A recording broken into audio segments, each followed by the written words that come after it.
মিচিং ভাষাক শিক্ষাৰ মাধ্যম হিচাপে আজি অসম চৰকাৰে স্বীকৃতি দিছে। ইয়াকে লৈ উৎসাহিত হৈ পৰিছে সমগ্ৰ মিচিং সমাজ। এয়া টিয়কৰ সুচাবাদ প্ৰাথমিক বিদ্যালয়ৰ পৰিৱেশ। চৰকাৰে এই ঘোষণা কৰাৰ পাছতে আজি বিদ্যালয়লৈ শিক্ষাৰ সামগ্ৰী তথা শিক্ষকক এইদৰে আদৰণি জনাইছে সমূহ মিচিং সমাজে। উল্লেখ্য যে দীৰ্ঘদিন ধৰি মিচিং জনগোষ্ঠীৰ বিভিন্ন জাতীয় সংগঠনে মিচিং ভাষা প্ৰাথমিক শিক্ষা পৰ্যায়ত প্ৰচলনৰ বাবে চৰকাৰৰ ওচৰত দাবী জনাই আহিছিল। ভাষাটোৰ উত্তৰণৰ বাবে সমগ্ৰ ৰাজ্যৰ 11খন জিলাত মুঠ 200খন প্ৰাথমিক বিদ্যালয়ত এই ব্যৱস্থা গ্ৰহণ কৰিছে চৰকাৰে।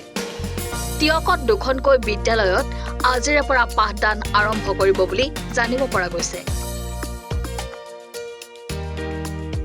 আমাৰ টিয়কত 2খন 3খন আছিলে, এখন কেঞ্চেল হ'ল, 2খনে আমি পালো। এতিয়া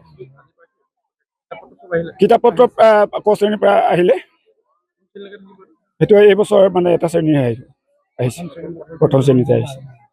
আজি আমাৰ কাৰণে অতি টিয়কৰ পৰা উৎপল জ্যোতি খাউণ্ডৰ ৰিপৰ্ট, এনি ভাৰত 24।